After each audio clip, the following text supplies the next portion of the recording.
சட்ட அமைச்சர், முதல் நம்முடைய சட்ட அமைச்சர் அப்படிங்கிறவரையும் நமக்கு தெய்வத்துக்கு சமமாட்டு நம்ம நினைச்சிட்டு இருக்கோம். இது யாரும் அரசியல் விளையாட்டுகளை செய்ய வேண்டாம் அப்படிங்கிறது.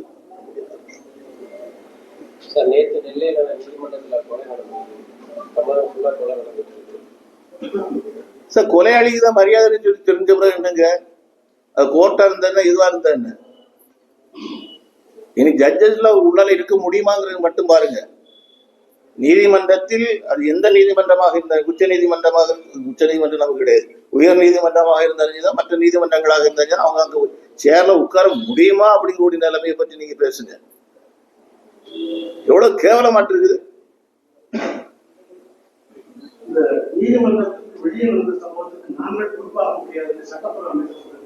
சட்டத்துறை அமைச்சர் உடனடி தமிழ்நாட்டிலிருந்து வெளியேற்ற வேண்டும். சட்டத்துறை அமைச்சர் தமிழ்நாட்டில் இருப்பதற்கு அருகதையற்றவர். அந்த பொறுப்பில் இருக்க மட்டும் கிடையாது, தமிழ்நாட்டிலே இருப்பதற்கு அருகதையற்றவர்.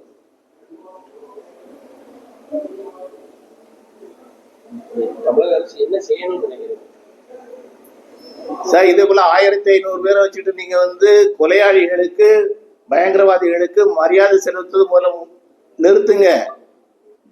அதை முதல்ல நிறுத்துங்க. நீங்க தானே அதுக்கெல்லாம் தடை பண்றீங்க. அதுக்கப்புறம் அவனை கொண்டு வச்சுட்டு நீங்க ஏன் 1500 போலீஸ் சல்யூட் அடிக்க வைக்கிறீங்க? எதுக்கு நீங்க ஊர்வலத்துக்கு பர்மிஷன் கொடுக்குறீங்க?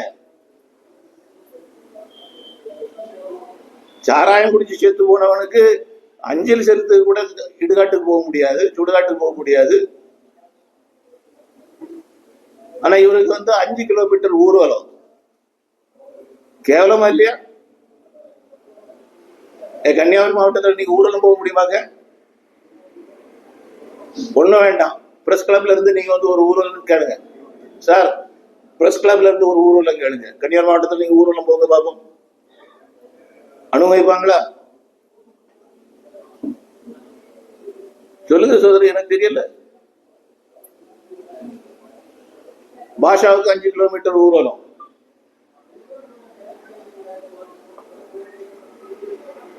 ஒரே ஒரு விஷயம் நம்ம கவனிக்க வேண்டி இருக்குது. இறுதி அஞ்சலி செலுத்துவதற்கு தமிழக முதல்வர் விமானத்தில் புக் பண்ணியிருந்தாரு. ஒருவேளை மிஸ் ஆயிட்டா அப்படிங்கறத மட்டும் செக் பண்ணணும். இது மட்டும் செக் பண்ணணும்.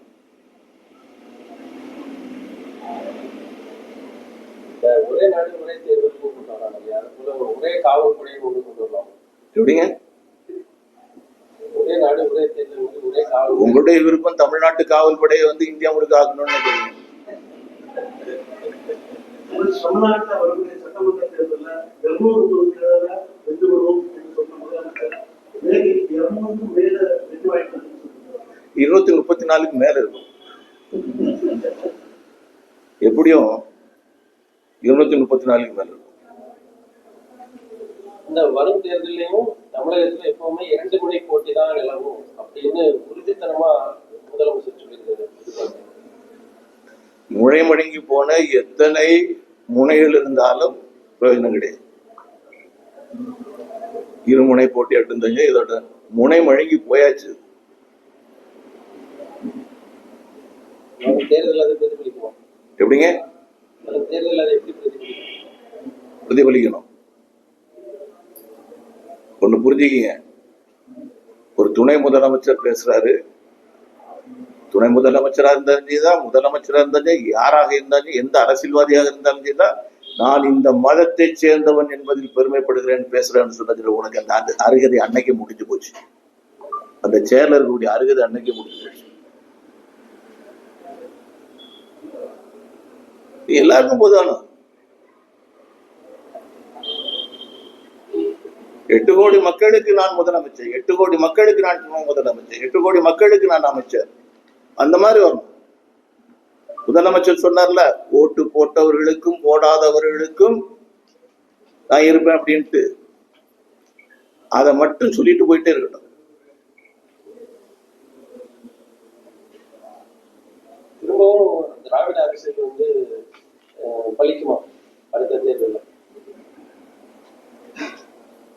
எந்த பள்ளியை சொல்றீங்க? தேர்தலில் பல விதமான யுக்திகள் பயன்படுத்துவாங்க. திராவிட சித்தாந்தத்தை முன்னெடுத்து தேர்தல் களத்தை ஆடலாம்னு சொல்லிடுறாங்க. அதனாலதான் அந்த இருமுனை போட்டி அதிமுக இல்ல திமுக எங்களுக்குள்ளதான் போட்டி அப்படிங்கிற மாதிரி முதல்வர் சொல்லியிருக்காரு.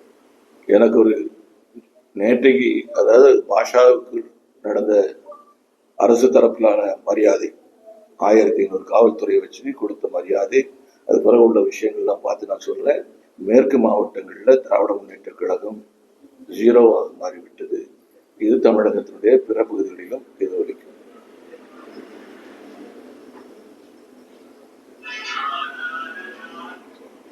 டாக்டர் அம்பேத்கர் அப்படிங்கக்கூடியவர் என்னை பொறுத்த வரைக்கும் சொல்லுகிறேன், தெய்வத்துக்கு சமமானவர். ஒரு சமுதாய மக்களுக்கு அல்ல, ஒட்டுமொத்த மக்களுக்கும் தெய்வத்துக்கு சமமானவர். அவர் மதிக்கப்பட வேண்டும், கௌரவப்படுத்தப்பட வேண்டும்.